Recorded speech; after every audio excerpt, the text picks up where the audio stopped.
आप सभी को मेरा नमस्कार। मैं रोहित मिश्रा आप सभी का स्वागत करता हूं अपने महाविद्यालय के ऑनलाइन प्लेटफॉर्म पर। तो स्टूडेंट्स, आई होप आप बिल्कुल अच्छे होंगे, मस्त होंगे। तो आज हम आपको पढ़ाएंगे एग्रीकल्चर एंटोमोलॉजी यानी फंडामेंटल ऑफ एंटोमोलॉजी फर्स्ट की क्लास। और इसके अंतर्गत जो आज का टॉपिक है बहुत ही इंपॉर्टेंट टॉपिक है, इंसेक्ट विंग्स यानी कीटों में पाए जाने वाले पंख के बारे में। ठीक है, इससे अक्सर आपके एग्जाम में क्वेश्चन पूछे जाते हैं। तो इंसेक्ट विंग्स की बात करें तो कीटों में जो है वो 2 पेयर्स विंग पाए जाते हैं। ठीक है, अगर हम बात करेंगे कीटों में तो 2 पेयर ऑफ विंग्स पाए जाते हैं और ये जो है कीटों में जो है लेटरल सेगमेंट में विकसित होते हैं। तो इसके बारे में कुछ इंपॉर्टेंट फैक्ट हैं, आइए हम जनाते हैं कि कीटों में प्रायः जो है वो क्या होते हैं, 2 जोड़ी पंख मिलते हैं। हालांकि कुछ गणों में जैसे थाइजोनेरा हो गया, प्रोच्यूरा हो गया, डिप्लूरा हो गया, कोलम्बोला हो गया, ये क्या होते हैं, इसमें क्या करते हैं कि कीट के पंख जो होते हैं वो अनुपस्थित होते हैं। ठीक है, तो कीटों में मुख्यतः जो है वो 2 जोड़ी पंख पाए जाते हैं और कुछ ऐसे ऑर्डर्स होते हैं जैसे कि थाइजोनोप्टेरा, प्रोच्यूरा, डिप्लूरा और कोलम्बोला, इसमें क्या होते हैं कि विंग्स जो होते हैं वो अनुपस्थित होते हैं। ठीक है, जबकि कुछ में एक जोड़ी ही दिखाई पड़ते हैं। ठीक है, कुछ में क्या करते हैं, एक जोड़ी ही दिखाई पड़ते हैं। पंख जो होते हैं वो बाह्य वृद्धि आउटग्रोथ के रूप में नोटम की पार्श्व सतहों यानी लैटरल मार्जिन्स से निकलते हैं जो कि मध्य तथा पश्चवक्ष पर स्थित होते हैं। ठीक है, पंख जो होते हैं वो बाह्य वृद्धि होते हैं यानी कि आउटग्रोथ होते हैं। ठीक है, आउटग्रोथ होते हैं, ये जो है नोटम की पार्श्व सतहों जैसे लैटरल मार्जिन से निकलते हैं जो कि मध्य तथा पश्चवक्ष पर जो है वो स्थित होते हैं, जो कि क्या होते हैं, मध्य यानी कि मिड थोरिक्स और मेटाथोरिक्स पर जो है वो ये विंग्स पाए जाते हैं और ये शरीर की बाह्य वृद्धि होते हैं यानी आउटग्रोथ यानी बाहरी वृद्धि करते हैं। तो आप समझ गए होंगे कि कीटों के अंदर क्या होते हैं, 2 जोड़ी पंख पाए जाते हैं और कुछ ऐसे ऑर्डर्स होते हैं जैसे कि थाइजोनिप्लूरा, प्रोच्यूरा, डिप्लूरा और कोलम्बोला, इसमें क्या होते हैं, विंग्स जो होते हैं वो अनुपस्थित होते हैं और विंग्स जो होते हैं वो आउटग्रोथ होते हैं यानी बाह्य वृद्धि होती है। ठीक है, जो कि नोटम की पार्श्व सतहों यानी लैटरल मार्जिन से निकलते हैं जो कि मध्य तथा पश्चवक्ष पर क्या होते हैं, स्थित होते हैं। ठीक है, अगर हम बात करें कि विंग्स के फिगर की कि किस प्रकार से जो है वो विंग्स का चित्र होता है। ठीक है, तो विंग्स जो कीटों में होते हैं वो इस प्रकार से होते हैं। ये फिगर बिल्कुल आपको दिमाग में बैठा लेना है। ठीक है, इसमें जो ये पार्ट है वो जुगम होता है। ठीक है, ये जुगम होता है, ये ह्यूमरल एंगल होता है।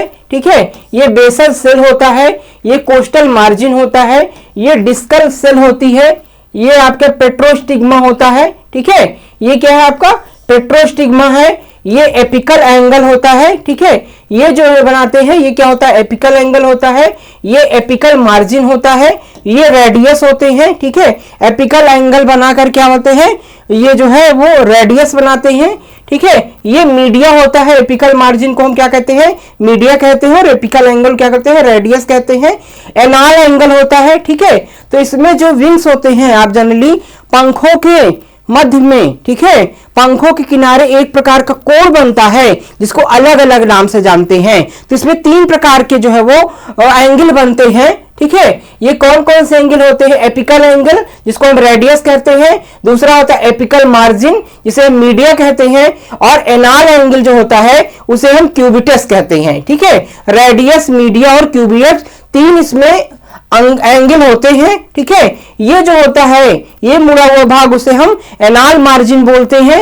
ये आपका वेनाल फोल्ड होता है, ये वेनाल लूब होते हैं और ये एनाल वेन्स होती हैं। ठीक है, तो इस प्रकार से जो है इसका स्ट्रक्चर होता है और उसके अलग अलग जो है विंग पाए जाते हैं। इसे क्या कहते हैं, ये यहाँ पर जो ये थोड़ा सा राउंड शेप में दिखाई दे रहा है उसे क्या कहते हैं, ह्यूमरल एंगल कहते हैं। इसे जो है ये जो भाग निकला होता है उसे क्या कहते हैं, जुगम कहते हैं। ठीक है, तो इस प्रकार से इसका स्ट्रक्चर होता है इंसेक्ट विंग का। अगर हम बात करेंगे पंखों के विकास की, अभी तो हमने आपको विंग्स के बारे में बताया, अगर हम बात करें जो है वो डेवलपमेंट ऑफ विंग्स की बात करें, ठीक है, पंखों का विकास की बात करें तो इनकी रचना सरल होती है जो कि एक डोर्सल एवं वेंट्रल लैमिला में मिलकर बने होते हैं तथा त्वचा इंटीगुमेंट से मिलती जुलती है। ठीक है, इनकी रचना क्या होती है, सरल होती है। ठीक है, बिल्कुल सरल होती है जो कि क्या होते हैं, डॉर्सल और वेंट्रल लैमेला से क्या होते हैं, मिलकर बने होते हैं। इसमें डॉर्सल और वेंट्रल लैमेला जो होते हैं उससे मिलकर के बना होता है, और ये एक प्रकार की त्वचा का आउटग्रोथ है, ठीक है। जो इंटीग्यूमेंट होती है उसका ही आउटग्रोथ होता है, और वो इससे क्या होते हैं, जुड़े होते हैं, त्वचा से क्या होते हैं, जुड़े हुए होते हैं। साधारण रूपांतरण जो होता है सिंपल मेटामॉर्फोसिस वाले कीटों में पंखों का विकास आसानी से देखा गया है, ठीक है। तो जो सिंपल मेटामॉर्फोसिस होता है, मेटामॉर्फोसिस दो प्रकार का होता है, एक कंप्लीट मेटामॉर्फोसिस और एक इनकम्प्लीट मेटामॉर्फोसिस। तो कंप्लीट मेटामॉर्फोसिस जो होता है, जिसको हम सिंपल मेटामॉर्फोसिस कहते हैं, ठीक है, सरल रूपांतरण कहते हैं। सरल रूपांतरण में जो पंखों का विकास है वो काफी ज्यादा अच्छी तरीके से होता है, और इनकम्प्लीट मेटामॉर्फोसिस जो होते हैं उसमें पंखों का विकास बहुत ज्यादा नहीं होता है, ठीक है। तो सिंपल मेटामॉर्फोसिस में इसके विकास को अच्छी तरह से देखा जा सकता है, ठीक है। ये प्रायः तीसरे स्टार यानी थर्ड स्टार में खोखली तथा चपटी नलिकाओं देह भित्ति से जुड़ी रहती है तथा उसी के बाहर की ओर रूपांतरित होने से बनती है, ठीक है। तो ये जो है वो इंसेक्ट के अंदर थर्ड स्टार में क्या होते हैं, बने होते हैं, मतलब कि तीसरे स्टार में बनते हैं, ठीक है। और खोखली तथा चपटी नलिकाओं जिससे कि देह भित्ति से जुड़ी रहती हैं तथा उसी के बाहर की ओर जो है वो रूपांतरित होती हैं। क्या करती हैं, उसी के बाहर की ओर जो है वो ये रूपांतरित होती हैं, ठीक है। ये दो दीवारों की बनी होती है। कैसे होती हैं, दो दीवारों की बनी होती है तथा बीच के रिक्त स्थान में बहुत सी श्वास नलिकाएं ट्रैचिया तैरती रहती हैं, ठीक है। तो ये क्या करती हैं, ये दो दीवारों से मिलकर के बनी होती हैं, रिक्त स्थान में बहुत सी श्वास नलिकाएं तैरती रहती हैं, ठीक है। तो ये जो है दो दीवारों के बीच में बनी रहती है, बहुत सी जो है वो जो ट्रेचियाल होती हैं वो इसके अंदर यानी श्वास नलिकाएं जो होती हैं ये पंखों के अंदर तैरती हुई रहती है, बिल्कुल ठीक है, फैली हुई रहती है, जिससे कि सांस जो है वो पूरे पंखों को जो है वो मिलती रहती है, ठीक है। देह भित्ति से बनने के कारण इनकी दीवारों में भी वही क्यूटिकल, एपिडर्मिस तथा आधारीय झिल्ली बेसमेंट मेम्ब्रेन की परतें होती हैं, ठीक है। तो देह भित्ति से बनने के कारण इसका निर्माण किससे होता है, क्यूटिकल से होता है। तो कहने के ये मतलब है कि अगर क्यूटिकल से इनका निर्माण जो होता है तो देह भित्ति से बनने के कारण इनकी दीवारों में भी वही क्यूटिकल, एपिडर्मिस तथा जो बेसमेंट मेम्ब्रेन की परतें जो है वो पाई जाती हैं। यानी कि क्यूटिकल से जो बनी होती है तो क्यूटिकुला के अंदर जो परतें पाई जाती हैं वही परतें भी इसके अंदर जो है वो पाई जाती हैं पंखों के अंदर, ठीक है। जैसे जैसे पंख बढ़ते हैं दोनों दीवारों का स्थान पंख गुहा में कम होता जाता है तथा स्थान स्थान पर कई जगह दोनों की आधारी झिल्लियां मिल जाती हैं तथा पंख गुहा के केवल श्वास नलिकाओं की ओर शेष रह जाती है, ठीक है। तो जैसे जैसे क्या होते हैं पंख बढ़ते हैं वो दोनों दीवारों की ओर जो है वो का स्थान जो होता है वो पंख गुहा कम होता जाता है तथा स्थान स्थान पर कई जगह दोनों की आधारीय, ठीक है, आधारी झिल्लियां मिल जाती हैं और तथा पंख गुहा के केवल सांस नलिकाओं की ओर जो है वो शेष जो है वो रह जाती है। तो इस प्रकार से इनका विकास होता है, ठीक है। अगर हम बात करें इनके जो है वो लॉन्गिट्यूडनल वेन्स, क्रॉस वेन्स की, अगर इसके हम सिराओं की बात करें, ठीक है, तो जो विंग्स होती हैं उसकी कई सारी सिराएं होती हैं, ठीक है। वो पूरी तरह से जो है वो तैरती हुई सिराएं होती हैं, ट्रेचियोल्स जो होती है वो पूरी तैरती हुई सिराएं होती हैं। इस प्रकार से इसमें जो है वो सिराओं का विकास होता है। इसे हम रेडियस कहते हैं। ये भाग रेडियस होता है, ये भाग जो होता है मीडिया होता है और ये भाग जो होता है वो क्यूबिटस होता है, ठीक है। और ये होता है सब कोष्टा होता है, ठीक है। ये आपका कोष्टा होता है और ये सब कोष्टा होता है, ठीक है। तो कोष्टा जो है वो ये फैली हुई होती है, ठीक है। तो ये जो वेव्स होती हैं वो इस प्रकार से जो है फैली हुई होती हैं, ठीक है। इस प्रकार से SC1, SC2, R1, R2, R3, R4, R5, M1, M2, M3, M4, CU1, CU1B, CU2, AI, A2 और A3, ठीक है। तो ये सारी जो है वो वेव्स होती हैं। ये जो होती हैं मुख्य सिराएं होती हैं, ठीक है। ये जो सिराएं गई हैं वो मुख्य सिराएं होती है और मुख्य सिराओं से कई सिराएं जो है वो निकली होती हैं और एमसीयू जो होती है वो एक दूसरे को क्रॉस करती हैं। ठीक है, तो इस प्रकार से जो है वो इसका सिराओं का विकास होता है और पूरी तरह से सिराएं जो होती हैं वो ट्रेचियोस पूरी तरह से फैली होती हैं और इन्हीं सिराओं के अंदर से श्वास नलिकाएं होती हैं जिससे कि सांस हवा जो है वो पूरे पंखों में फैलती है। ठीक है, और पंख पूरी तरह से तन जाते हैं। ठीक है, तो इस प्रकार से जो है वो अलग अलग सिराएं होती हैं जिसका अलग अलग नाम है। ये आप जो है बिल्कुल अच्छे से याद कर लीजिएगा। ठीक है, अब इन जगहों पर श्वास नलिकाओं के चारों ओर क्यूटिकल की परत मोटी होकर पंख सिराओं यानी कि विंग वेन्स का निर्माण करती है। ठीक है, इन जगहों पर क्या होता है, श्वास नलिकाएं जो है वो श्वास नलिकाएं चारों ओर जो है वो क्यूटिकल की परत होकर पंख सिराओं यानी विंग वेन्स का निर्माण जो है वो करती हैं। ठीक है, इस प्रकार प्रत्येक पंख सिरा में श्वास नलिका की शाखा का तंत्रिकाएं शाखा तथा रक्त भरा होता है। ठीक है, इस प्रकार जो है वो पंख सिरा में श्वास नलिका, ठीक है, श्वास नलिका की शाखा व तंत्रिका शाखाएं तथा रक्त जो है उसमें भरा होता है। ठीक है, जब पंख पूर्ण विकसित हो जाता है तो एपिडर्मिस की भी दोनों परतें मिल जाती हैं। ठीक है, जब पंखों का विकास पूरी तरह से हो जाता है तो एपिडर्मिस की जो सिराएं होती हैं वो आपस में मिल जाती हैं तथा यह केवल श्वास नलिका के चारों तरफ ही शेष रह जाती हैं। किसके चारों तरफ रह जाती हैं? श्वास नलिका के चारों तरफ ही शेष जो है वो रह जाती हैं, बाकी जगहों में विलीन हो जाती हैं। ठीक है, श्वास नलिका के चारों तरफ ही इनकी सिराएं रह जाती हैं, बाकी जगहों में क्या होता है, विलीन हो जाती हैं। यानी जहां पर मुख्य सिराएं होती हैं वहीं पर ये दिखाई देती हैं एपिडर्मिस के आसपास, बाकी जो स्थान होता है वहां पर ये बिल्कुल सूक्ष्म रूप में जो है वो दिखाई देती हैं। ठीक है, फलस्वरूप क्या होता है कि क्यूटिकल की भी ऊपरी तथा निचली परत मिल जाती है और पंख एक क्यूटिकल उपांग, ठीक है, पंख क्या होते हैं, एक क्यूटिकुलर उपांग क्यूटिकुलर अपेंडेजेस बन जाता है। केवल सिराओं में ही एपिडर्मिस कोशिकाएं होती हैं। कहां होती हैं? केवल सिराओं में ही जो है वो एपिडर्मिस कोशिकाएं जो है वो पाई जाती हैं। ठीक है, ये सिराएं पंख के आधार से सिरे तक जाती हैं। कहा जाती हैं? पंख के आधार से जो है सिरे तक जो है वो मुख्य सिराओं तक जो है वो मुख्य सिरे तक जो है वो जाती हैं एवं इनमें से कुछ अड़ी यानी क्रॉस दिशा में फैलती हैं जो कि एक सिरा दूसरी सिरा को जोड़ती है। मतलब कि कहने का ये पंखों के आधार भाग से यानी ह्यूमरल लूप से जो है होकर के यानी जो है सिराओं तक जो है वो जाती हैं और कुछ सिराएं क्या करती हैं, आपस में क्रॉस करती हैं जिसे हम क्रॉस वेन के नाम से जानते हैं। ठीक है, और एक सिरा को दूसरे सिरा से जोड़ने का भी काम जो है वो ये करती हैं। ठीक है,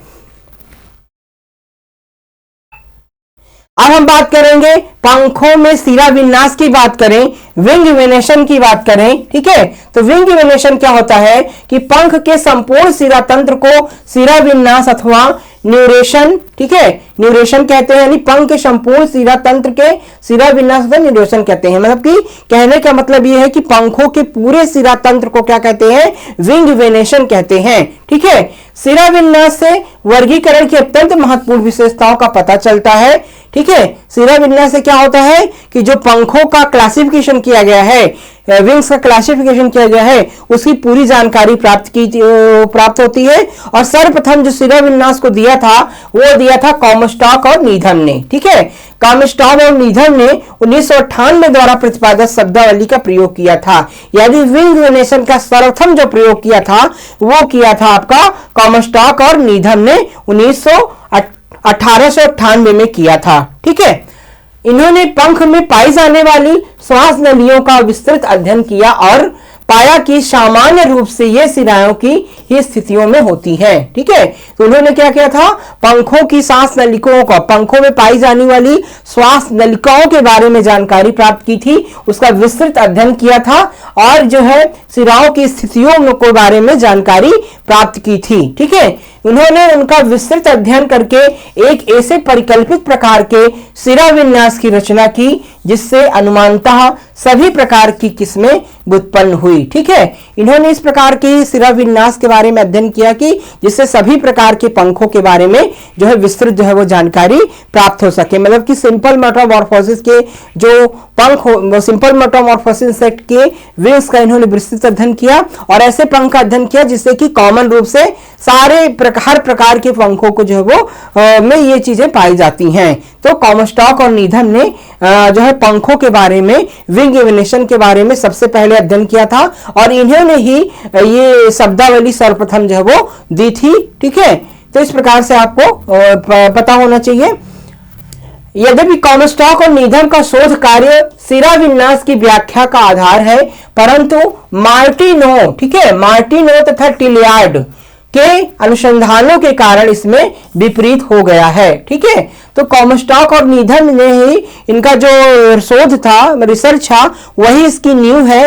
लेकिन बाद में एक वैज्ञानिक ने, मार्टिनो इंटोमोलॉजिस्ट थे और टिलियार्ड जो है वो ये कीट विज्ञानी ने अनुसंधानों कर इसमें परिवर्तन हो गया। ठीक है, इन्होंने कुछ और नया रिसर्च किया जिससे थी कुछ इसमें परिवर्तन जो है वो हो गया। ठीक है, कॉमस्टॉक और नीधम के अनुसार प्रारंभिक सिरा विन्यास 2 श्वास नलिकाओं से विकसित होता है।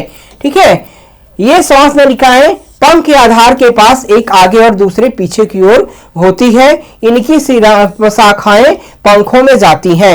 यानी कि कॉमस्टॉक और नीधम ने क्या कहा था कि सर्वप्रथम जो है वो 2 मुख्य श्वास नलिकाएं विकसित होती हैं और यही श्वास नलिकाएं मुख्य सिरा तक जाती हैं और इनकी कई सारी उपशाखाएं निकलती हैं। ठीक है, ये किसने कहा था? कॉमस्टॉक और नीधम ने कहा था। ठीक है, इन दोनों श्वास नलिकाओं से तीन कुल 6 सिराएं निकलती हैं, जिनको क्या कहते हैं?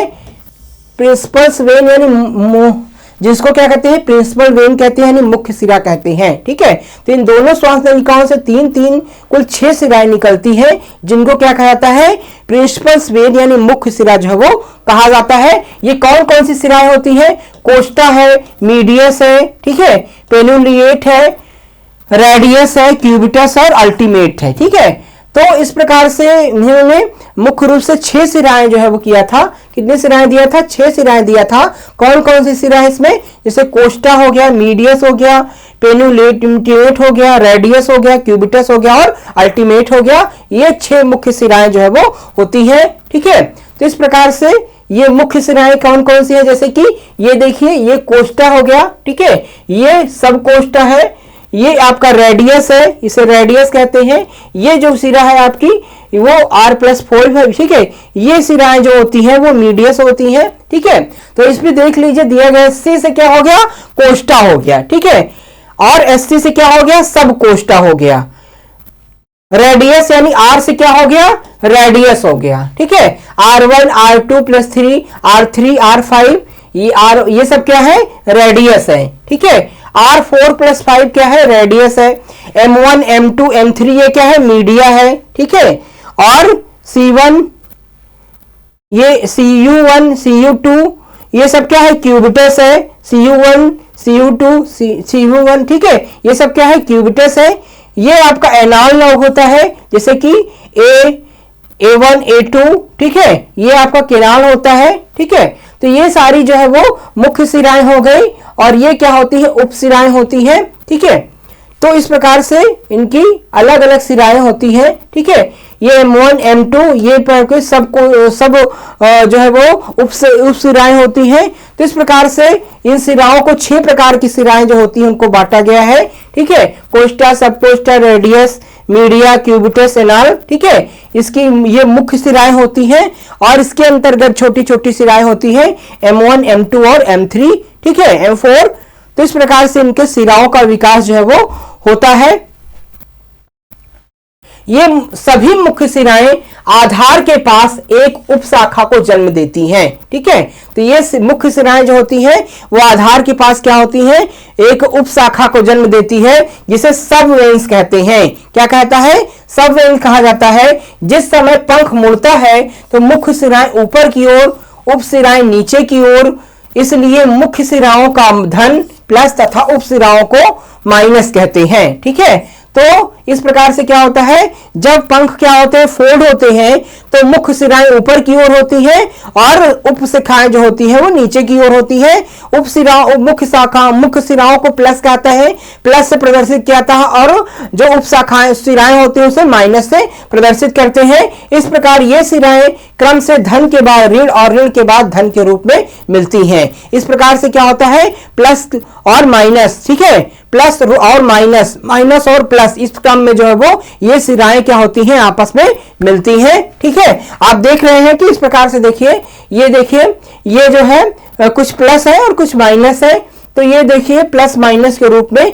ये सिराएं जो है वो आपस में मिलती हैं। ठीक है, मुख्य सिरा आधार के पास हमेशा धन सिरा होती है, परंतु आगे दो भागों में विभाजित होने पर ऊपरी शाखा धन तथा निचली शाखा क्या कहती है, ऋण कहलाती है। ठीक है, उपयुक्त प्रकार का काल्पनिक सिरा विन्यास जो का तो किसी भी कीट में नहीं मिलता है, प्रत्येक कीट में कुछ सिराएं कम होती है, मतलब कि सारे इंसेक्ट में जो है वो एक जैसा सिरा विन्यास नहीं पड़ता है, किसी किसी कीट में कुछ में ज्यादा और कुछ में कम जो है वो सिराएं जो है वो देखने को मिलती हैं, और इनका जो क्रम होता है वो प्लस माइनस माइनस प्लस इस प्रकार से होता है। ठीक है, कुछ लोग जो है वो निम्न 7 सिराओं को मुख्य सिराएं मानते हैं, मतलब कि कुछ वैज्ञानिक हैं जो है वो और लगभग 7 सिराओं को जो है वो मानते हैं, जैसे कि प्रीकोस्टा हो गया, सब कोस्टा हो गया, कोस्टा हो गया, रेडियस हो गया।